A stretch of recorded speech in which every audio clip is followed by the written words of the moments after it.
Le but, c'est de changer de mode de vie, de faire des choix radicaux et d'aller vers plus de sobriété, de réduire mon impact écologique.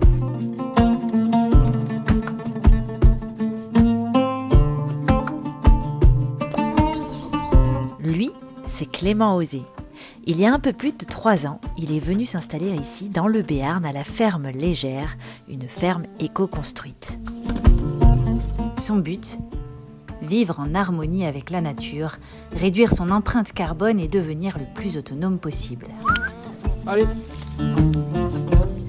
Et au début, c'était, je dirais, comme quand on part en voyage, un peu l'émerveillement, de voir toute la beauté du jardin, le terrain, c'était le luxe incroyable. Et je me disais, ah ouais, c'est ça mon nouveau bureau, quoi. C'était un peu fabuleux. 10 hectares de terrain, des cultures en plein champ, un potager, un verger et plus d'une vingtaine d'animaux. La ferme devient pour Clément un véritable havre de paix où le jeune homme s'acclimate à la vie en collectivité. Coucou, c'est pour 20 minutes, passez à la téloche. Car dans la ferme, il n'est pas seul. 8 personnes de tous horizons vivent dans la même maison. Ici, c'est un collectif qui est très fort parce que on habite ensemble et puis on travaille ensemble.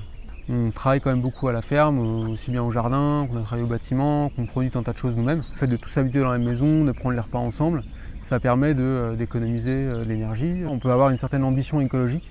Donc moi, ce que j'ai lu, c'est expérimenter des alternatives écologiques, sociales et collectives, réduire notre empreinte écologique, développer l'autonomie matérielle, alimentaire et énergétique. La ferme Légère coche presque toutes ces cases. Une ambition écologique forte, un lieu où la nature prédomine, un projet centré sur un objectif d'autonomie poussée. Il apprend ainsi à refaire une charpente, à rénover une maison bioclimatique, bref, à tout faire, ou presque, en autoconstruction. En fait, ça n'aurait pas été possible de faire tout ce qu'on a fait si on n'avait pas été en collectif. Ou ça aurait pris énormément de temps, quoi. Il y a dans la mutualisation un vrai intérêt écologique. Et je pense d'ailleurs qu'à l'avenir, quand on aura moins d'énergie disponible, ce sera nécessaire de revenir vers des formes de collectif. On parle souvent des aspects négatifs, mais je trouve que c'est une richesse incroyable, même si parfois c'est assez éprouvant et que ça nous fait sortir de notre zone de confort, quoi. 9,15 tonnes équivalent CO2 par an, c'est l'empreinte carbone moyenne d'un Français en 2020, soit l'équivalent de 9 allers-retours Paris-New York en avion. Alors, pour réduire leur impact écologique, Clément et ses colocs ont bossé la question. À la ferme Légère, plus besoin de fournisseurs d'électricité.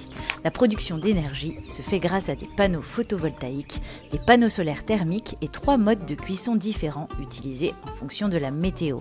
Cette centrale là, qui va donc transformer l'énergie des panneaux pour les stocker dans des batteries. Les dépenses, je les ai bien diminuées ici parce que pour vivre à la ferme, il faut moins de 500 € par mois. Parce qu'on produit une partie de notre alimentation, parce que on mutualise beaucoup de choses grâce au collectif. Le but, c'est de changer de mode de vie, de faire des choix radicaux et d'aller vers plus de sobriété, de réduire mon impact écologique. Et même si l'autosuffisance n'est pas totale, elle permet pour une partie de réaliser de grosses économies. À base de sacrifices, tout dépend. Clément, lui, n'a jamais été un gros consommateur. Du genre fourmi, à épargner plutôt qu'à flamber. Quand j'étais gamin, je me souviens, ma grand-mère me donnait des billets pour Noël, là, et je ne dépensais jamais, quoi. Moi, la progression, elle est plutôt d'avoir moins que toujours entasser des objets, quoi. Donc le truc de déconsommer, ça s'est fait en fait assez naturellement.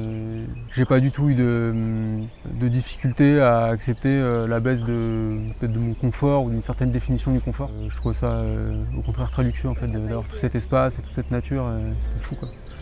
Si les habitants de la ferme Légère ont remplacé leurs tracteurs par des moutons, des bouquetins et des ânes pour entretenir leur terrain, ils sont encore dépendants de leur voiture, qu'ils partagent évidemment, et de certains aliments de première nécessité qu'ils ne peuvent pas pour le moment produire. Notamment la farine qui leur permet de faire leur propre pain et parfois du beurre, mais pas tout le temps, car sa fabrication et sa production sont énergivores et émettrices de gaz à effet de serre. Sinon on arrive à être soutenable, c'est un super accomplissement en fait. Et du coup ça nous permet de dire, voilà, une vie soutenable ça pourrait ressembler à ça. Alors après ça pose la question de la reproductibilité, de est-ce que tout le monde peut vivre comme ça, est-ce que quand on est très vieux on peut vivre comme ça, est-ce que... Pas forcément. Pour espérer maintenir le réchauffement climatique en dessous des 2 degrés, le seuil de soutenabilité est estimé à 1,5 tonnes équivalent CO2 par habitant. Alors Clément s'interroge. Jusqu'où peut-on aller dans la recherche d'autonomie et de sobriété sans sacrifier totalement le confort acquis ces dernières décennies? Le truc c'est déjà là, dans notre mode de vie, il semble radical pour pas mal de gens. Si on allait encore plus loin, voilà, qui aujourd'hui a envie d'habiter dans une grotte et de s'éclairer à la bougie, je pense qu'il y a peu de candidats en fait. Donc on est forcément dans un espèce d'entre-deux. On pousse l'ambition super haut, mais il faut que ça reste quand même désirable et que les gens aient envie d'aller vers ça, quoi. C'est quoi, c'est du bouillon?